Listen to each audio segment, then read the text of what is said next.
Welcome back to Forbidden Knowledge News. I'm your host, Chris Matthew. Tonight I want to welcome Emily Infinity. She is a musician and experiencer of paranormal phenomenon. She's here tonight to share her experience that caused an interdimensional entity to attach to her consciousness, opening a portal for multiple entities to gain access. Emily, welcome. How are you doing tonight? I'm good. Thank you very much. How are you, Chris? I'm very good. I'm very interested to hear your story tonight. I believe your experiences can show us that we can tap into, whether you want to call it realms or dimensions, through not only meditation, but with the use of different entheogens and psychedelics. But for you, this led to a profound experience that negatively affected you for years. Yeah. So let's start at the beginning. Okay. Well, it all started when the gateway of marijuana brought me to something else, to mushrooms in college. And this is in my early 20s that I had experimented with this medicinal healer a few times. And one night I had a very intense journey. And this led me to having sort of a samadhi type experience where my crown chakra was opened up, and so were all of my other chakras. And I felt that I experienced a sort of divine miracle type of situation. And what happened was I was basically, it's hard to jump right into this because it's very complicated, but I was guided to meditate very deeply, very intensely, and there were a lot of bells and whistles of the mind going into it, and that would include music and art and stuff like this kind of behind me a little bit, just very visual, spiritual types of imagery in my head that I was not exactly producing myself. So a lot of people have art inspiration from psychedelic experience, such as this, which I'll talk about later, and it's not mine, but I love this art. And same with Alex Gray. So all of those types of things that you see from those artists are really good depictions of what we can experience in the mind.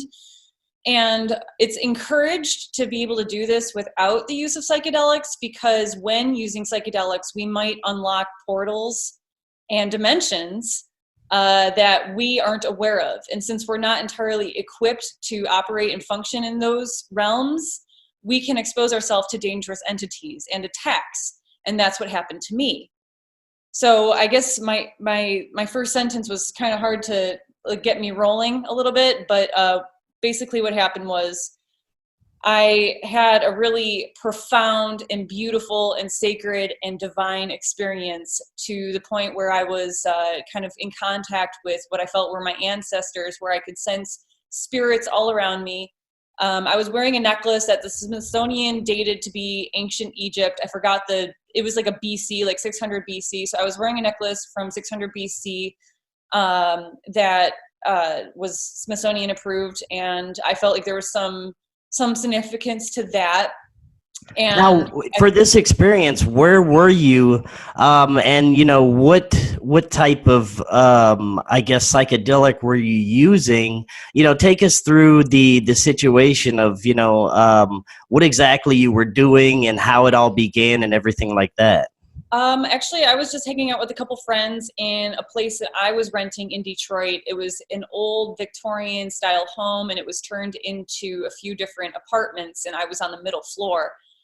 And I just had a couple friends over, and one of them had a little bag of mushrooms, or kind of a big bag of mushrooms. And we all took about an eighth or so and we all had very profound experiences on our own. And I felt very called to just go be by myself, as I typically do with medicine, because much of it is a meditational type of journey that's guided and ushered by whatever this stuff is, by this like music and art consciousness world that might be the part of our brain that we're not tapping into enough as normal human beings. Like they say we use 10% of our brains. Well, when we integrate other dimensions and other things like spiritual medicines that open us up a little bit more, then we can have access to higher like levels of consciousness.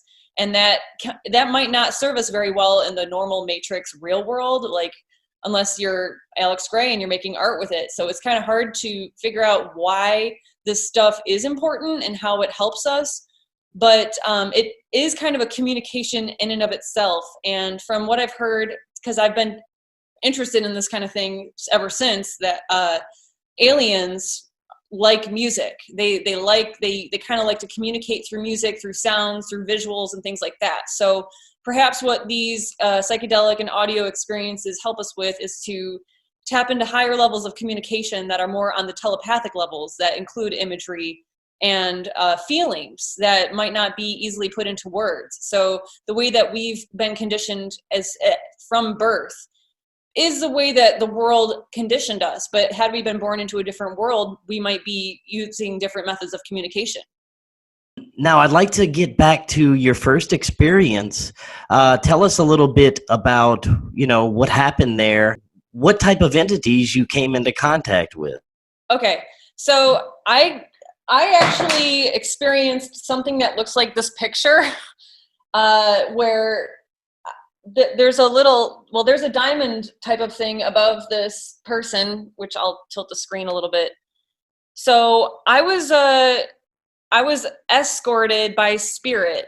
Once I was in a very deeper mindset into this mushroom journey, which started as, oh, look at the room, it's changing, it's shifting, things are pretty, to Emily, which is my name, why don't you go lay down over there and then we'll show you some things. So I wasn't really sure I was interacting with spirits or entities, but I felt guided to lay down and be shown basically consciousness in a very complex format that I could perceive and wasn't typically there on an everyday life. So I was a musician, and I always was meditating and hearing music in my mind. So it wasn't unfamiliar to me to have like a musically and artistic guided experience. So it was like that, only a lot more intense.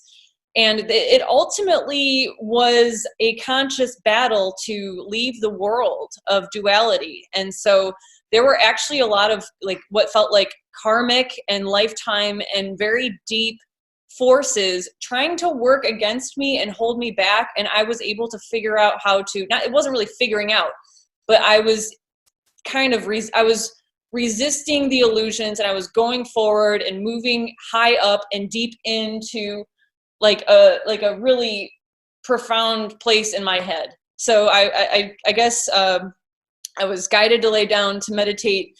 That meditation went from being a normal sort of thinking person to going into the music and art channeling. From there, it went into a deeper, more, I don't know really how to describe it, but just a more intelligent place. And that intelligent place turned into a place I wanted to be and exist in, sort of like my light body, my heavenly spirit body. And I could sense that I wanted to ascend into that space, into a spiritual space, and move away from all the thoughts and sort of the negative energy that I also embodied and carried around with me. So I surfaced from my normal mind into what felt like a mind that had an extraordinary epiphany that created a sense of enlightenment.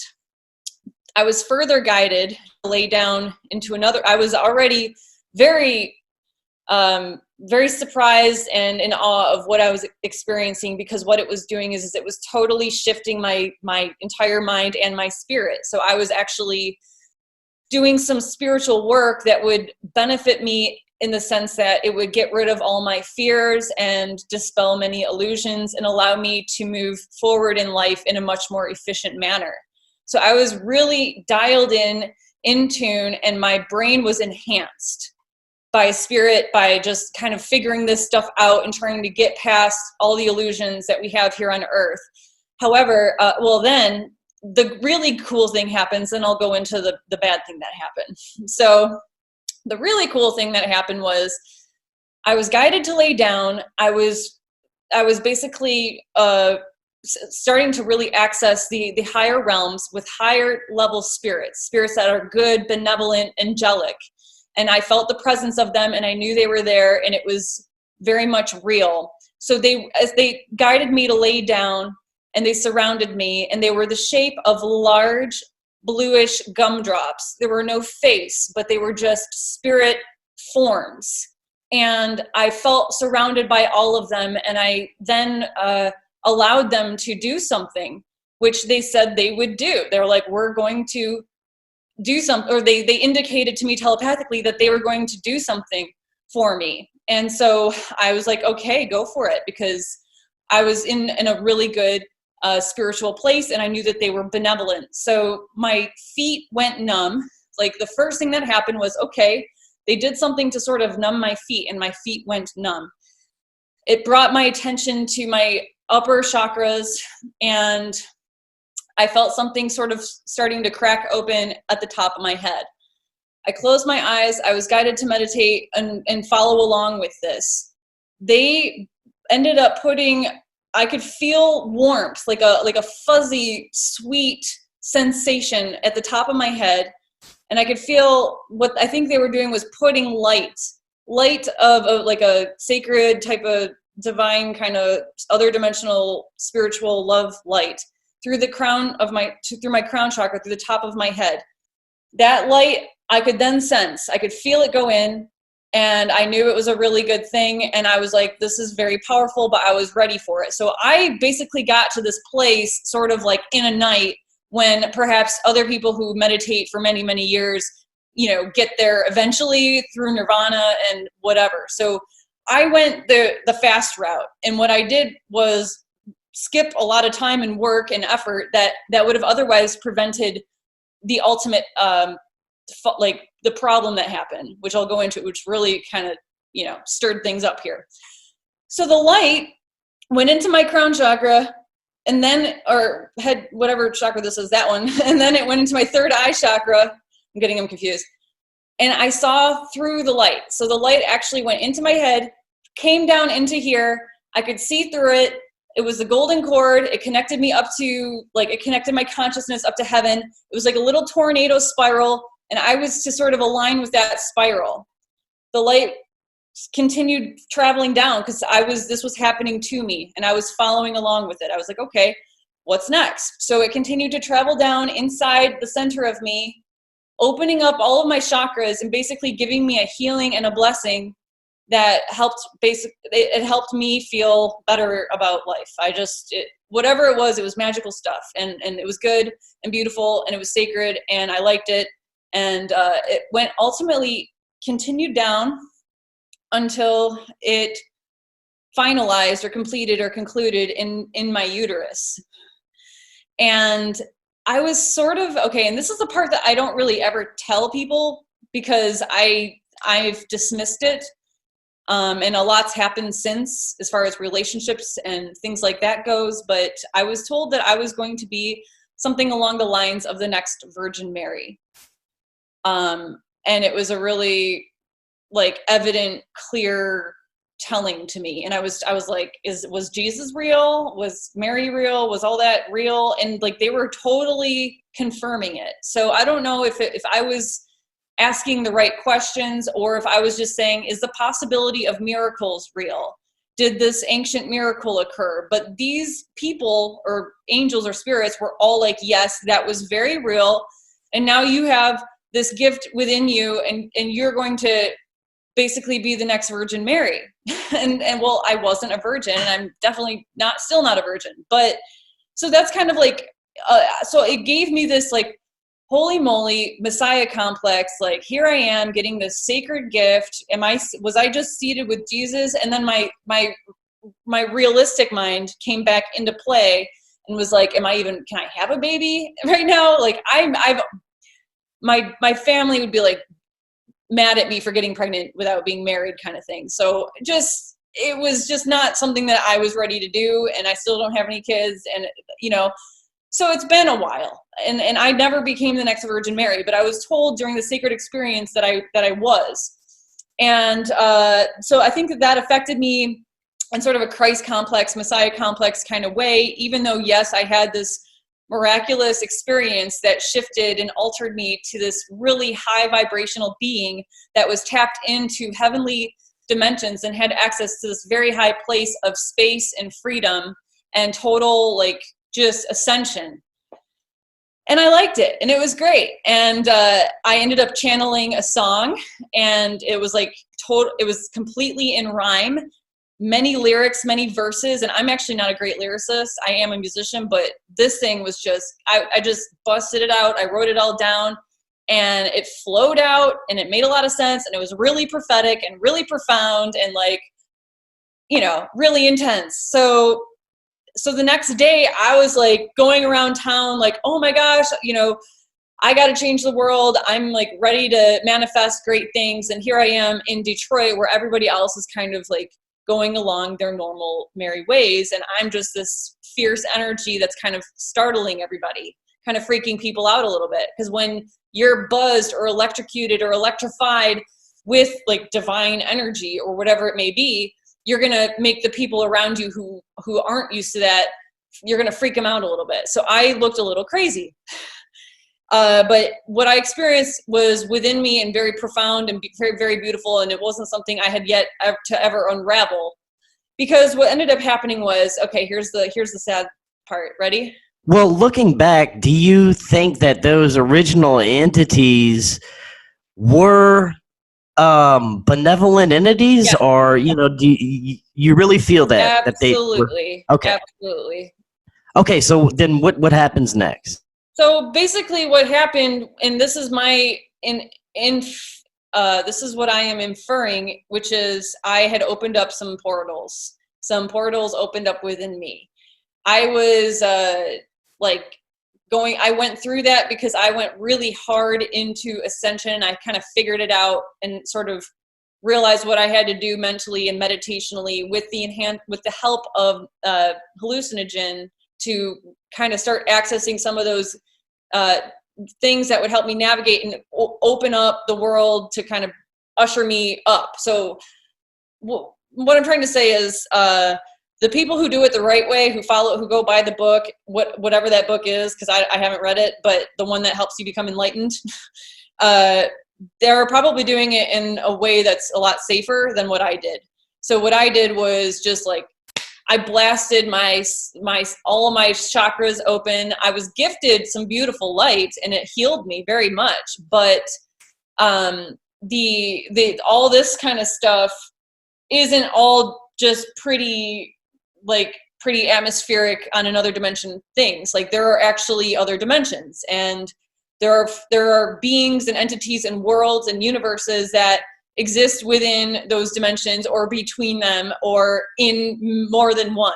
So what my brain kind of did is it opened up to a bunch of different dimensions. I'm thinking more than one, or, you know, a few. We're probably all within a couple dimensions. Maybe we perceive the third dimension in front of us, but when we're dreaming, we have like a whole nother one. And then maybe there's a few more that are behind closed doors that our brains just don't open up. And if they did, then we'd have some visitors. And that's what happened to me. So here's what happened. Okay. I thought perhaps I had personal access to this divine place with these, you know, heavenly beings. And so I tried mushrooms again on my own. And I ended up not being ushered or guided or having the same kind of experience. What I should have done was nothing and left it at that. What I did do instead was start to integrate my habits. Like, I smoked a little pot again. I thought a few things again. I became kind of a regular person again. I didn't hold myself to this Virgin Mary status. Like, and this is over the course of a day or two. And then I tried the mushrooms again, thinking, well, I must be special. I must have this access. This should be able to happen again. Because, yeah, I'm like, you know, it was hubris. And it was the first day was a gift. I should have just received it, taken it humbly, and moved on. But instead, I thought I could get back there. So what I ended up doing was using my own will, my own ego, and my own intention to try to think that I could do that. So I had no guidance. I had no protection. I didn't know the concept of protection at the time. Okay, so I totally took it all for granted, and I had no idea what I was getting myself into. So having done it on my own the second time around, I basically did something wrong. And there were still portals open, and there was still my ego trying to think that I knew my way around this whole situation. So I ended up collapsing some of my third eye opening samadhi experience. So I basically, like, this kind of stuff all sort of got distorted. So I distorted it, and I'm like, crud, you know, I want to get it back. So after the second time of doing it on my own without having the guidance, I messed up the stuff, and I felt kind of funky in my head. So I tried it again on the third night. And that time, that's the rough time, because what happened was same thing. I shouldn't have done that.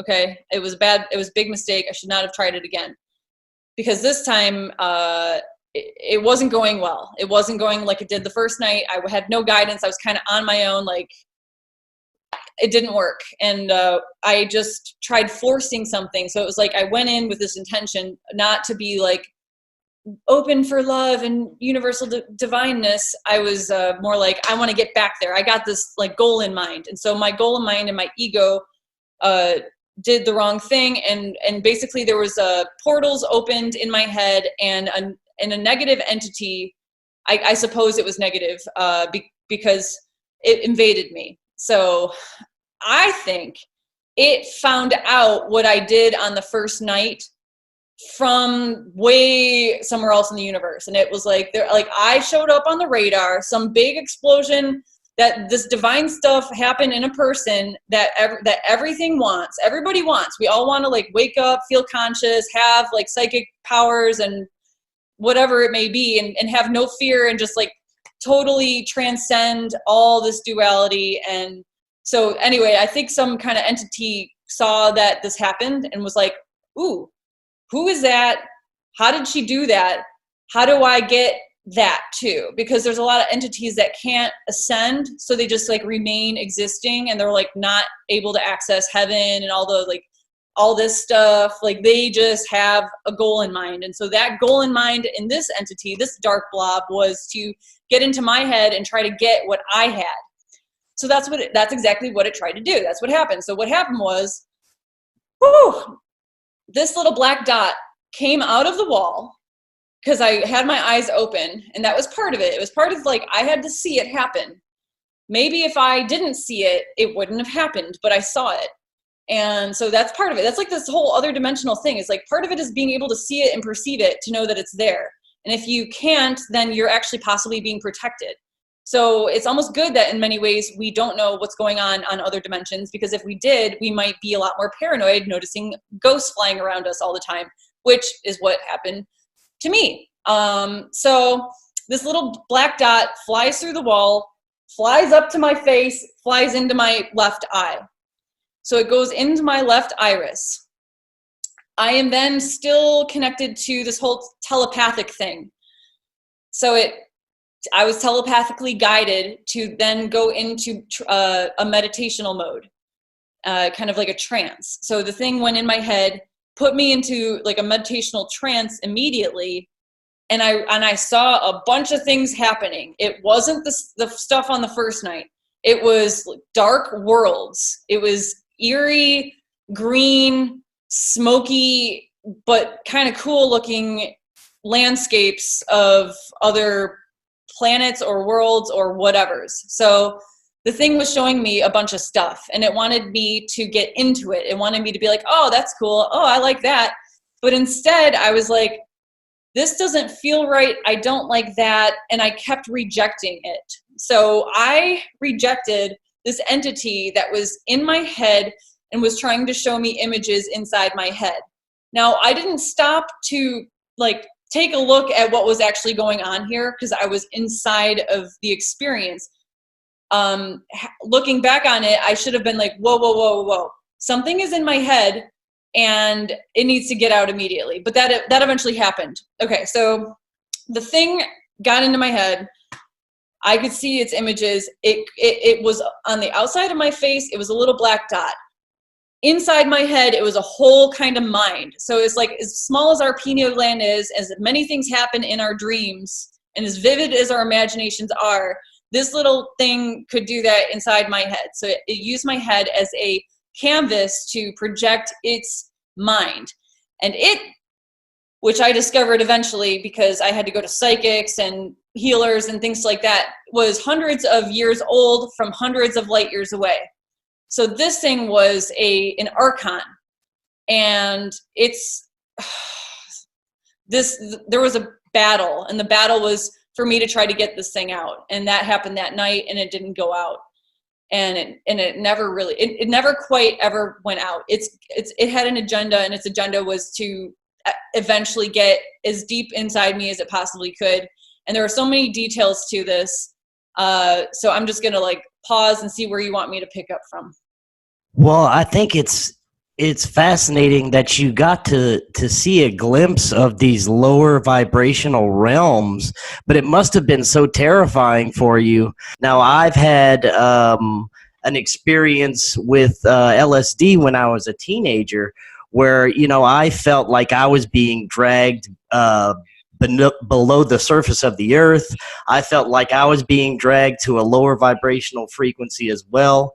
So I know how it feels to be kind of out of control and, a little terrified of where you're going and if you'll ever get back or anything like that. So what was the next step for you? Did you try and, seek any help for what was going on? And did this entity, how did it stay? How did you know that it was staying with you? Oh boy. Okay, so I'm gonna just go back to the night it came inside my head. So here it is inside my head, showing me its worlds. I was rejecting those worlds, and it was trying harder and harder to convince me to accept it.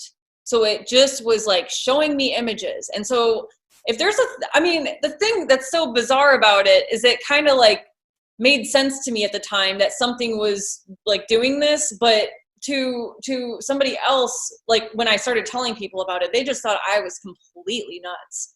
And I'm really lucky that I came out of this all right. But basically, I realized after it was trying harder and harder, it was exhausting me. So all this mental power that I had from the first night, and I received from like the Holy Spirits of what, the love of the, whoever, wherever, I don't know, whatever realm they came from. Yeah, though I'm just gonna call them like Holy Spirits because that's what they seemed like they were. They were like holy, divine, loving beings. So this basically wore me out. It wore, like, if you're trying to go into battle mentally with something and all of a sudden you're just getting more and more tired and you're like losing steam, but this thing is still fighting you inside your own head, that's what was happening to me. So this thing was in my head. It somehow got in. It somehow was staying in, and it was not going out. When I realized that I was losing my ability to fight it off, and it was getting closer and closer to like the middle of my mind, like to the part where I am, kind of, I realized I was in big, big, big, big trouble.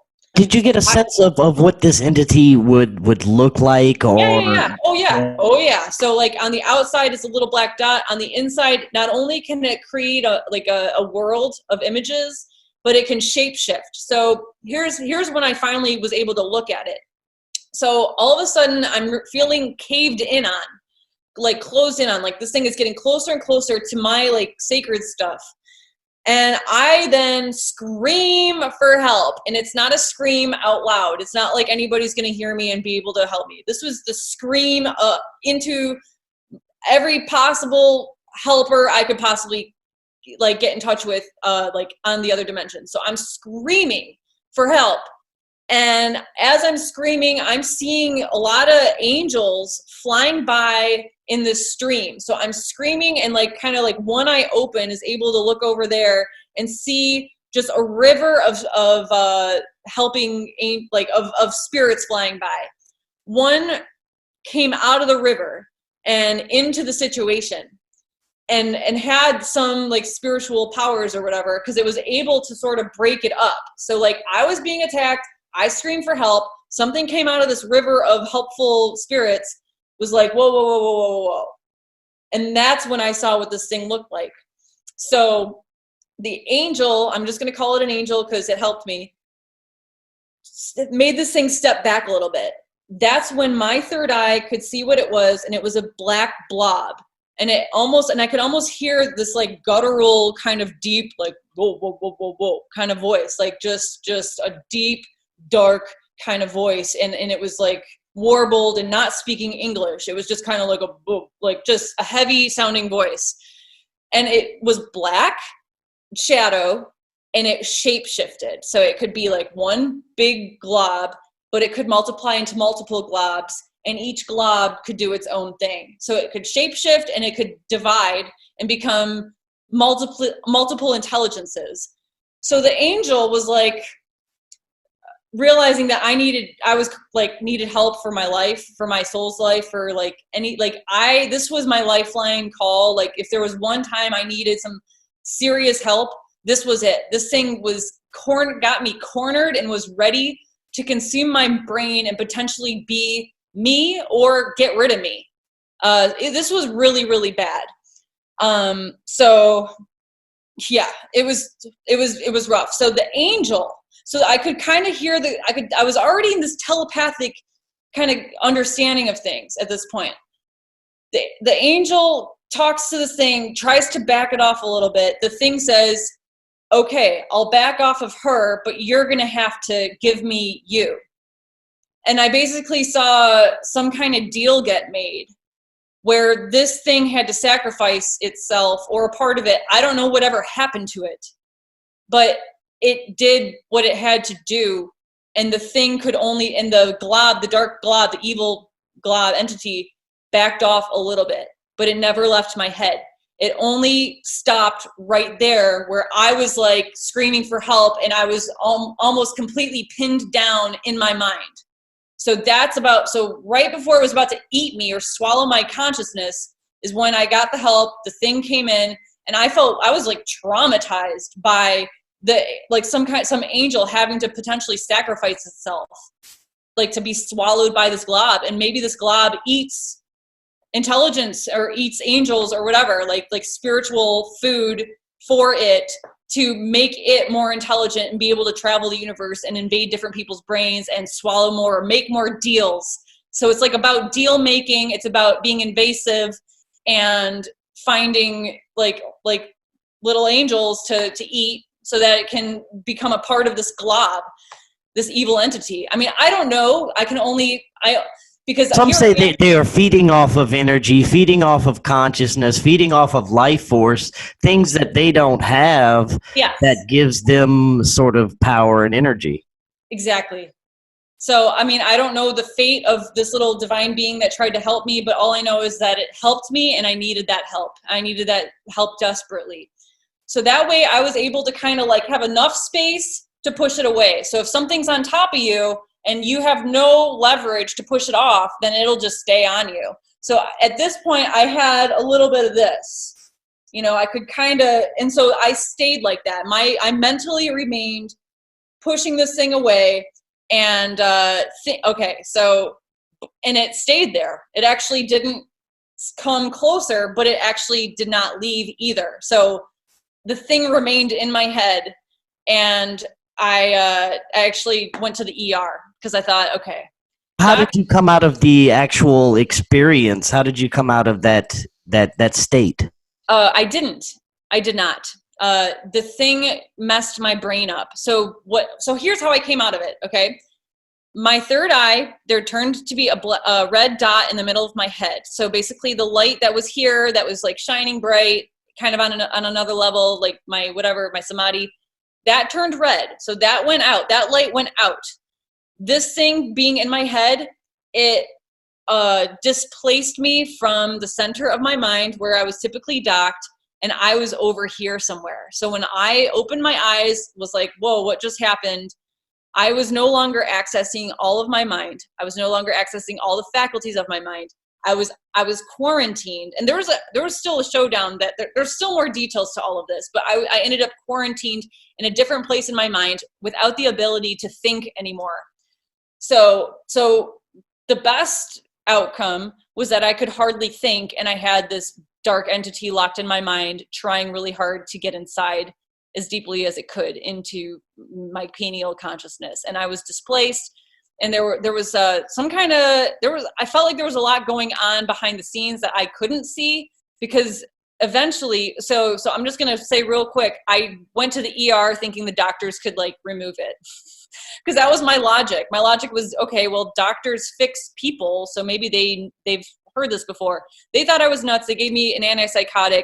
The antipsychotic lowered my defenses. So anybody that's given that prescription that is actually having a spiritual issue is going to have their spiritual defenses lowered, and is ultimately probably going to be taken over by whatever entities ended up in their head. So I feel like maybe I should be more of a spokesperson for the wrongfully accused, like schizophrenics or whatever, because I bet that there are a lot of things that are going on these other dimensions that people are experiencing, and then they're given these medications, and the medications are not helping them. So I can say right now, what the doctors thought would be the best for me was actually the worst for me, and that medication is terrible. So I did not go back in that direction. I was not going to seek help from them ever again, okay? But then I found a shaman. The shaman helped clear some of the energy that the shaman was able to clear, but still, this thing was stuck in me, and it was stuck in me. It was like in my dreams, What did the shaman attempt to do to clear this? The shaman realized it was there, and the shaman said that he felt the thing try to jump into him too, or at least the glob part of it perhaps multiplied and tried to go in, because a couple different people that tried to help me said that the glob was a force to be reckoned with, and that the glob was trying to get into them too. Like, people perceived it. So the healers that can already perceive these kind of other dimensions were able to detect that this thing wanted more like access. So it got into me, and then anybody that tried to help me, it was trying to leech off of or jump into or whatever. But the shaman, all he was doing was what shamans do. Like, they have like sort of their protocol. They have the system of how they heal based on their traditions or whatever. And so it's a little ritual, a little sage, a few crystals, some prayers, some intention, some Reiki, some Florida water, which is like this flower extract in alcohol, and it smells really good, and it's cleansing. So any kind of spiritual cleansing mechanisms or methods that he could think of, he tried to do, and it helped. I was helped and relieved, but that didn't make this thing fully leave me. It just helped instead of like the antipsychotic, this helped me gain a little bit more spiritual momentum to be able to continue fighting this thing. But I also had to change my diet. I used to eat more sugars and breads and stuff, and so when I would eat unhealthy, I would have that lowered defense ability, and when I ate more healthy, my psychic defenses were higher. So basically my life became like a yes or no to various things that would strengthen or lower my psychic defenses. At this point, did you still have like lower mental capacity? You weren't able to think and do things? I was pretty much almost brain dead, existing in a body, but I was a little bit better. Like, it was a slow ascension, like slowly getting back. Like, my goal was to get back to the center of my mind, because I knew how displaced I was, and the mind is so complicated and complex that it's a really hard like yellow brick road to find your way back to the center once you're super displaced. Because the reason I was displaced is because I tried to go back to heaven while this thing was in me to get help. And so I think it was either before or after the angel helped. The timeline of the showdown is a little muddled, because then after that I was pretty much brain dead. So I couldn't do anything. I was in a horribly traumatized state of mind. I was just like really depressed, crying. And it was so traumatizing that I don't exactly know the order of how this happened. But at one point, I was trying to get to heaven to clear this thing out and to say, hey, God, or the keepers of the gates of heaven, remember me? Like, yeah, I'm the person that ascended the other night. Like, they did not recognize me. So that's what happened. So this blob wanted me to do that. It was like, okay, go up there because I want to go there too. And so we went up there together, and I could feel it next to me, and I could feel me there, and I could feel it there, and we were both kind of looking. And the whoever was keeping, like, there was a keeper of the gates. Like, I didn't see gates, but I could see a person type of figure stopping us, preventing us from going any further. And now, was this experience through meditation, or how did you? Night it incepted me. So this is the same night where all this stuff is going down. Okay, I see. So we were halted, and whoever found us was like, I don't know, like, whoever was up there in heaven, like, saw the situation, was like, I don't know what you are, but you do not belong here. And it ended up sending me and it down. So so this is the part where I actually saw hell. Okay, so the difference between heaven and hell is, like, there's like maybe a couple miles or so. But so we went down this tube, or like a chute, and I could see the earth from the chute. So I already had that access. The thing wanted to get access to that place through me because of the few nights before, and that's why it came in the first place. The person who was guarding heaven was like, and it didn't help me. It just was like, It sent us both down, and I remember, like, coming closer to earth and being able to see that. So my personal spiritual ability had this, like, ability to ascend like that.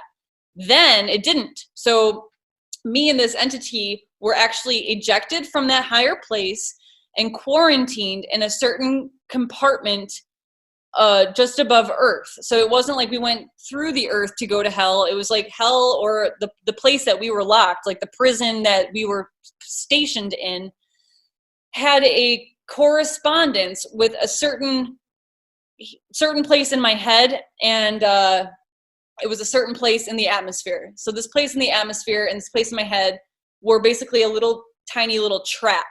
So basically everything can have like it can be physical one size and spiritual another size. So on the spiritual level, it's a little bit above earth. It's in a compartment, and we were in this dark room together. So I saw a little orb open the door to the room because I started praying, because praying was what this was all about. This was all about praying really hard for help. This little circular orb came in the room. I saw it. I followed it out. And as I'm following it out, I'm getting closer to the center of my mind. But I'm still very far from it, because that was the first night. But now this is like totally the opposite. This is not where I wanted to be. So I'm following this little orb out. And as I'm following it out, I'm actually seeing different rooms in hell. And so I don't know if you want to call it hell or not. I'm not trying to be biblical about this. I'm just, like, reporting my experiences, but I'm going to say that I don't want to be in those places. So I'm looking to my left as I'm following this orb, and I see a lizard and I see a lazy person. So I'm just going to say, okay, I saw some sloth. I saw people just, like, hanging out in the hallway, like, doing nothing. And there was actually a couple animals there too. And I look to my right, and there's an open door into a bar scene, and there's a bunch of people laughing in there. So I'm looking into this bar, and, like, I see a lot of red faces and a lot of people, probably like alcoholics, just having a good old time. There's a room for you. You know, if you're into that kind of thing, like, yep, you can jump right into that party mode and drink to you know, for as long as you want.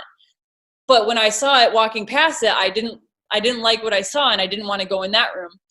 So I continued to proceed, and then there was a vanity room, and this is the one where it's like I was a little bit more, there were parts of me that were attracted to it. So it was like women getting their hair done, like nail salons, like people just doing hair, and it was just like this madhouse of salon. And since I go to salons still, you know, and I'm a girl and I do those kinds of things, I was a little bit more attracted to that room. So I actually couldn't follow I just got past that room, but I vibrationally was kind of stuck there. Like I couldn't continue following the orb. So the orb was like, okay, well, I'm going to keep going follow me if you can. And I was like, this is hard. So basically the psychic, and like the telepathic, the ability to ascend became very, very difficult. And I became more, having this dark entity in me gave me a lot more dark, magnetic, kind of like a gravitational type of energy. And it worked in my psyche to prevent me from like going to the place I went the first night. So to this day, I never had a baby, so I'm not the Virgin Mary or anything like that. But I'm not going to rule out the potential of something, since because this could be, there could still be the outcome of this. But what I would say is that this thing did a lot of preventing of my helping the world. So if its goal was to prevent me from doing good, it did. It did. It prevented a lot from my abilities to manifest in this world. And then losing my ability to think, I had to like drop out of school. Like I couldn't do school stuff, so it kind of like really messed my life up. How long did this entity affect you, and when did it Over start? 10 years. How long was that? Over 10 years. And when did you start noticing that other entities started appearing and affecting you? When I tried to meditate. So basically, my life continued. I thought that ayahuasca would help because it's like a healing medicine. So when I consumed ayahuasca, I was in a ceremony and all I saw were aliens. So I just saw so many aliens, like they looked like gray aliens, just traveling through my head, trying on my mind's subjects. So like we wake up in life, we have a lot of images that we see. We have sunglasses, we have lipstick, we have, we have shoes, we have clothes, we have all these different things that like kind of just are in our lives and in our heads. And so what I saw these aliens do were like trying on all these human-like things. And so that actually became like, that happened a few times where I just saw tons of aliens. And so I was like, I don't know about this ayahuasca stuff. It's really, but anytime I ever did, and I did continue to do like ceremonial medicines, it just showed me way too many aliens, like seriously, straight up. So even when I wasn't doing ayahuasca or on a medicinal journey like that, I saw aliens. So somehow at some point, gray alien type entities, whether they were clones or different kinds of gray aliens, there were a lot of aliens that ended up traveling through and into my head and were able to check things out. So I was kind of in this, like, I was open to this stuff. And so what happened was a lot of different entities were leeching off of my brain. So that's the big thing, is I was always tired all the time because all of a sudden my consciousness was being accessed by a bunch of entities of all kinds on other dimensions. So my experience from that time on became like a free-for-all into my brain. So the portal opened, it was left open, I couldn't close it, and I could always see it. Anytime I zoomed in on where this thing was coming from, it was like a tentacled, just kind of dark spot in my brain. And I would look at it with my third eye and I would see it there. I'm like, get out. So I would always end up having to fight this thing that was like doing this to me, and in my head somewhere. And then when I was like doing my daily duties and just minding my own business, this thing was active and things were coming in and stealing energy from me. So little creatures on other dimensions would come in, they would look into my head, they would see like this divine spark, they would leave with like their eyes lit up. So their eyes would light up. So basically whatever the universe, those angels instilled in me there was still some left, and everything wanted it. And so so when I meditated is when I was able to access my sacred place more. Like that's what I should have done. But here's the thing. A bunch of stuff was in between me and my ability to meditate. So what would happen is when I came to that place, that's when I was ready to be like more ascended. That's when all the aliens were closing in. So anytime I meditated, that's when I started seeing aliens, and they would try to like sort of hypnotize me with their eyes. And then I'd just like close it off. I'd be like, like freaky. I'm not going there. A whole nother level to all of this is that I started seeing ghosts all the time. So not only did I see aliens on other dimensions as I meditated with my eyes closed that were trying to zero in on my consciousness, I also saw ghosts all the time with my eyes open.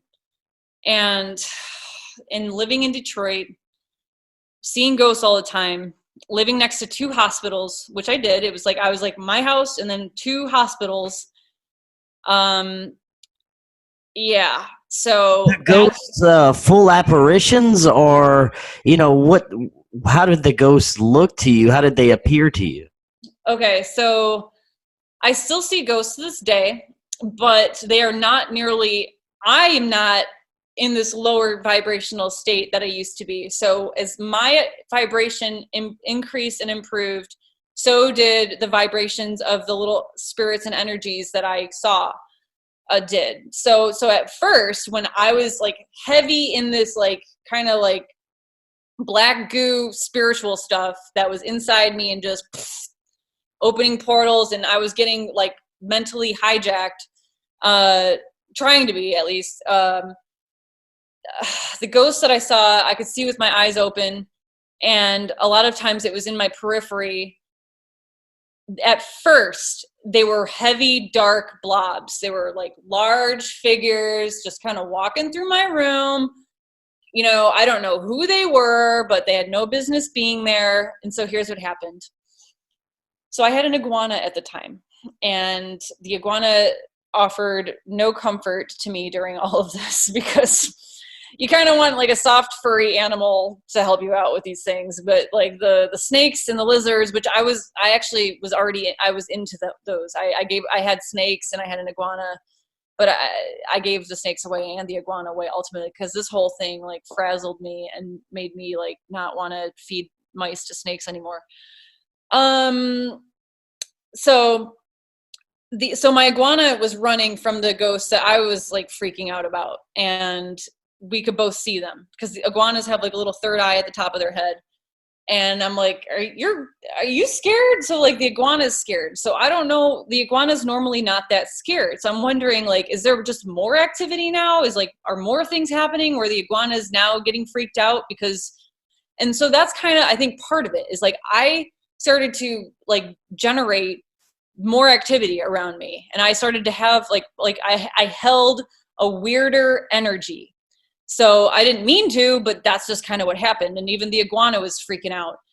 Yes, there were people, ghost people like things walking around in my room, freaking me out quite a bit at one point. And this is, I don't know if like, this is like, if I can say something that's rated R. Can I say something rated R? Sure. All right. Well, it might be R plus, but like at one point, like these things were invading my dreams. So the ghosts would come and they would actually do physical things to me, and they would like take advantage of me while I was half asleep or fully asleep. So I'd wake up and I'd have something in my mouth that I didn't want to have in my mouth in Detroit by a ghost. Okay. So wow. Yeah, I was like basically getting raped. I was getting straight up raped on spiritual levels and physical spiritual levels. So sexually ghost raped, So when bad things like that started happening, and I was like being taken advantage of in my sleep, and I was just getting like invaded and by all kinds of entities, and it was just nonstop. I definitely moved out of Detroit, and that helped a lot. But there was one night that like just the activity was so strong, the night that my iguana was like, like crawling away from all this intensity. I was so freaked out by how many ghosts I was seeing that it was just like a little ghost ball in the room, and they all creeped me out. I was like this, like, like crying, kind of screaming again for help. And ultimately what happened was, I had these big windows in the front of this house, Victorian thing. This Victorian house. These like I don't know the name of the windows, but there's like they kind of surround a little bit. So an entity comes in through the window, and it looks like it has a wingspan, and it's not a dark blob. It's a very clear. Compared to the rest of the scene, this thing was clear. Okay, so the rest of the scene's kind of murky and weird. Then all of a sudden, this clear wingspan thing, very large wingspan thing, comes through the window, comes to me, wipes out all the dark, lurky energy in the room, and all of a sudden the room's clear. This thing envelops me. It comes to my right side, wraps around me, and I'm like shielded from all the stuff that was just happening. So I actually got the help from an angel during this ghost stuff, and the angel, and I was like having a panic attack. I was freaking out, of course. The angel continued to stay with me and escort me to sleep and helped me fall asleep without leaving my side. So I fell asleep fairly quickly because I probably had other things to do, but it at least made me go to sleep feeling safe. And then I eventually moved out of Detroit, and that helped a lot because I moved in with Thai people in like a ranch house. So it was kind of there were a bunch of people there, but they were all from Thailand and they were all Buddhist. And so there was a lot of like energies sort of distracting. It wasn't as lurky as hospital as Detroit and as Detroit vibed as when I lived there. So it stirred things up a little bit. I actually, just a side note, went to New Orleans a few years ago, or, like 5 years ago, thinking I'd be like, okay, since I could already tell the presence of entities and ghosts and spirits, I'm like, I'm going to go to New Orleans and I'm going to probably see a bunch of stuff. Not at all. New Orleans has, like, I don't know if it was the flood that sort of like washed things out, or if the fact that there's so much tourism there and it's like always hopping, but there's not a lot of ghosts there. Like, yeah, they have the graveyards and things like that, the cool stuff to look at, but like I did not pick up on a lot of dark, lurky energies like I did with Detroit. So I will stand by the fact that I think that Detroit is more haunted than many other cities, including a place like New Orleans. So that's very interesting. I live about 45 minutes south of New Orleans. I've actually never seen any paranormal experience. I've been to New Orleans plenty of times. I've been to what was supposed to be the most haunted plantation in Louisiana. Now, just because I didn't experience or see anything doesn't mean it doesn't exist there. But I just find it interesting that you were saying that about that. But many of my friends have experienced paranormal things. But getting back to your experiences, how did you ultimately get rid of this entity? Well, it didn't happen overnight. It didn't happen with an ayahuasca ceremony. It didn't happen with peyote ceremonies, lots of prayer, Jesus Christ and Mary, although they all helped. Jesus Christ and Mary helped, I prayed a lot, and I think I identified with Jesus, and at one point Jesus sort of faded. Like, the thing is how many things that I went to for help, they eventually wanted me to strengthen myself, so they weren't always there to help me. It's like, yes, they were, especially Jesus, because I would always end up getting spiritually attacked. Not always, but a lot of the time spiritually attacked in my dreams at night when I am most defenseless. And so I'd kind of notice that in my dreams, and I'd call out Jesus Christ, and I would say Jesus Christ I declare Jesus Christ as my Lord and Savior. And I didn't know to do that until I did it, and it worked. And then anytime I felt like I was under attack from black magic or whatever, things trying to get me down, just calling out for Jesus really helped, and saved me lots of times. But what ultimately, I don't know for sure if this thing is out of my head, because the last time I checked, it wasn't. But I've had, and the way I check is by meditating and seeing if I don't have things show up. And so I'll have some gray aliens show up still. but they're not gray. There's other kinds. There's so many other kinds. It's crazy. There's a lot of different kinds of aliens. And Do you think these beings are still trying to, in a way, feed off of your consciousness? it is likely. I mean, so here's the thing. I was just going to say that I've had a lot of different kinds of help, like psychic doctors or medical intuitives, or people like saying, okay, I'm going to go in, like they'll tell me like, yeah, I'm going in here, here and there. And yep, there it goes. And just kind of like telling me that they're clearing my head. And so I'll take it. I'll take all the help I can get, because this thing unraveled so much stuff. This was like lots of unraveling that never seemed to end, of this dark energy that was very complex. And so yeah, any help I could get, I took. And I don't know for sure that it's all out, because the thing stayed with me for so long and I tried so hard to fight it. And then I kind of gave up, thinking that maybe time would help. And, then I like went back, oh, it's still there, still doing its thing. So I don't know for sure yet. I don't know, but I think it's mostly gone. I feel a lot more docked in the middle of my mind. I feel like this is sort of like the Wizard of Oz, where I'm just like trying to go back home, and I'm not totally where I was originally when I was born, and like the mind that I used to have, but I've definitely journeyed and have returned to a place that I feel is a lot better than where I was. So between just kind of living a normal life, or trying to live a normal life, and doing some spiritual healing work, and trying to be a good person, and putting some time into it, the things traumatized me so much. Like having to see like a gray alien stare me down, like straight up into here as I'm meditating. It's like, I really shut down meditating anymore. So some people say actually that meditating is not good, and can attract, it can actually expose you to these other dimensions and these other beings. And so it could basically be dangerous to meditate.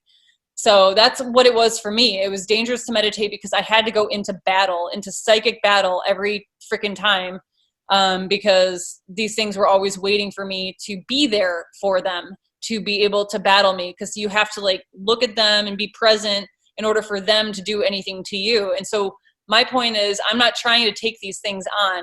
I am just a simple human, and I didn't mean to go so far into ascension so rapidly and quickly to attract all of these beings from other dimensions from throughout the universe to think that I'm something that they want. So I've had to like block them off and say, oh, nope, you got the wrong guy. Cause so I had to like talk myself down a lot. And so I went from having that sort of Christ complex, thinking, I was special, to just shaking my head to the whole situation. Like, I wish this had never happened. And I always wanted to reverse this. I never was thankful for it.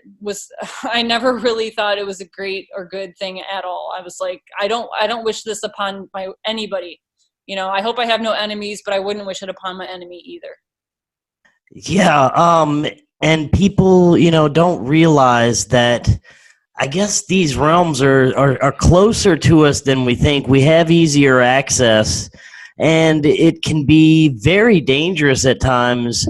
I guess, a good message for this is, I wouldn't, if you're trying to seek this type of spiritual enlightenment, there are no real shortcuts, and doing it like that could be very dangerous for a person. Because, we don't know what we could come into contact out there, what we could drag back and be attached to. Mm-hmm. That's the thing about like the whole paranormal researcher thing. Like, there's kind of like an eerie, spooky, like imagery associated with a lot of these paranormal people.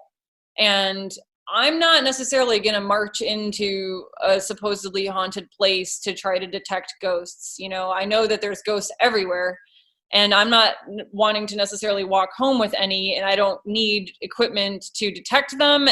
And I don't know that if I did, that I would want to detect those types of entities that are still like stuck in a certain place. So, I mean, people are exposing themselves and want to, and are excited about the thrill and the horror of these paranormal realms. So, I think that there's definitely a big coupling with the ET, alien, paranormal stuff, and a lot of it does generate kind of like a negative energy, energy of fear. And so I'm definitely not attracted to that. I don't want to go to that. It's not my thing, but I know it's there, and I don't need any proof, so it's just, be careful. A lot of people think that it's fun and cool to go do that and to get proof and to try to find out if this is real. And I guess either they're gonna have fun with it and everything's gonna be fine, or maybe something will happen and they'll get their proof and they'll realize, whoa, maybe I shouldn't have gone into that. But I am very fascinated with the whole Ouija board thing, because I know some people actually can write books based on the answers that they get off of a Ouija board. So, but am I going to be the first to do that? Not necessarily. I would say if I were going to do anything like dabbling in with other dimensions, that I would want to make sure it's very protected. So I was able to like spend a lot of time with Native American people in ceremonies and realize how much they put into protecting the space with their tobacco and fire and prayers and things like that. So there are traditions that people do that help to create a sacred space to prevent darker or unwanted energies from entering that space. So that would be my like advice, I guess, to just make sure that you're protected. And if you're not, then be careful. And if you think if you think it's fun and games and you need proof, well, be careful what you wish for. And your experiences are further confirmation that the world of the extraterrestrials or interdimensional beings, it's all connected to the spiritual realms, or they have access to it. If you're opening up to these certain dimensions, it can apparently open up to all kinds of different realms and different entities. Do you think that some of these entities were from different planets, or are they just from different realms right beyond the veil? Both. Absolutely. I mean, nobody ever sat me down and told me all of this, but based on what I've gathered, I mean, it's definitely both. Of course, I, that it's both, right? I have a good idea, and from all the research that I'm doing, all the people I'm talking to, it's pointing to that. That there are different realms, that there are physical beings, but there are non-physical beings as well. And the more I learn, I find the less I know. So I have to keep talking with fascinating people like yourself to learn more and more. And to close out tonight, I understand you recently had a fascinating trip to Antarctica. Tell us a little bit about that before you go. Okay. Well, so my life, I got to preface that all of this led me to listening to Coast to Coast all the time. And Coast to Coast will also interview interesting people with fascinating stories, but a lot of them are authors and researchers that are experts of their field on a variety of topics, and many of those are paranormal, ET related topics. And so when I started talking about my experience, somebody's like, you should listen to Coast. And I'm really glad they told me to, and eventually I did. And I'm like, dang, I wish I was listening to this longer, but I've been listening to it pretty much religiously for the past 10 years or so. And I'm just like, I've always wanted to go to a conference. And so finally, because life became a struggle. I had a hard time making ends meet, because like without a brain or without all my faculties or being able to think very well, like it was hard to function. And so I was a waitress, and I just never quite had the money to travel and go to conferences and do all those kinds of great things that I keep hearing about on the radios. So eventually I got a volunteer position. I was accepted to be a volunteer at Contact in the Desert at 2018. And that's where I met Brad Olson. And so that became a relationship rather quickly. and he's kind of an incredible guy. He's written a lot of books, 9 books, and he's really into all the subject matter that I'm into. He totally validated my story and my experience, and he was just a really nice guy. And we traveled. We went to different conferences because he's a speaker at the conferences, and it was good times. I just I kind of picked up, and sort of lived out of a suitcase and lived off of my savings to enjoy my life with him. And he had a trip planned to South America in Antarctica, and I was dating him at the time that occurred, so I went with him. And we did some research in Antarctica to find out if the things that were being said down there, if anybody knew about it. So basically we went to 6 different research bases, and not many people get to go there, but we went by sailboat, and we were able to go to the Palmer base, which is the main one that not many people get to go to because Palmer base doesn't accept tourists very frequently. But Brad, and he talked to the main guy there, the general manager of Palmer base. We were actually looking for a military type of general, because that's what one of our insiders told us. And so he actually either was mistaken or gave us bad information, but there was no military presence when we were there. But we did ask everybody about all the questions, like the stuff that Linda Moulton Howe is researching, and the stuff that Emery Smith is saying, and everybody that's Corey Good, and nobody heard of anything. Now, that doesn't mean that the guy who was at Palmer Base wasn't telling us the full truth. Maybe he did hear some stuff. But nobody had an explanation for why, the elite in the world were heading down to Antarctica. Now, there were a lot of myths or a lot of claims about what Google Earth was doing, that Brad had Google Earth images of, and was taking this kind of information down there and saying, what's this, what's that? And he went to some Antarctica expert type of places, touring places that kind of know the continent pretty well. And they had an explanation for a lot of it. So basically the common claims about the pyramids and the Fitbit people walking around some structure, there's a perfectly logical explanation for it. And so I encourage you to further inquire with Brad Olson about all of the Antarctica details. I actually had Brad on to discuss the Antarctic thing a few months ago. And I'm actually having him on in a couple of weeks. We're going to discuss it a little bit more. It's fascinating stuff. Antarctica does hold a lot of mysteries. There's a lot of fantastic stories behind it when it comes to what the Nazis did, when they had bases down there.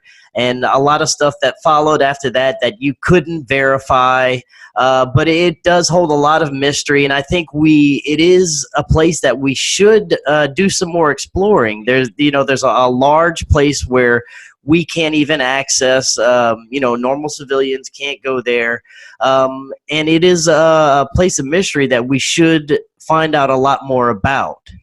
And Emily, thank you so much for joining us tonight. That was fascinating information, and we'll have to have you back on sometime. Okay, yeah, because perhaps you might have some questions, and I might have more to say, so I'd love to talk to you again. That would be great. All right, thank you so much, and you have an excellent night. You too. Thank you very much.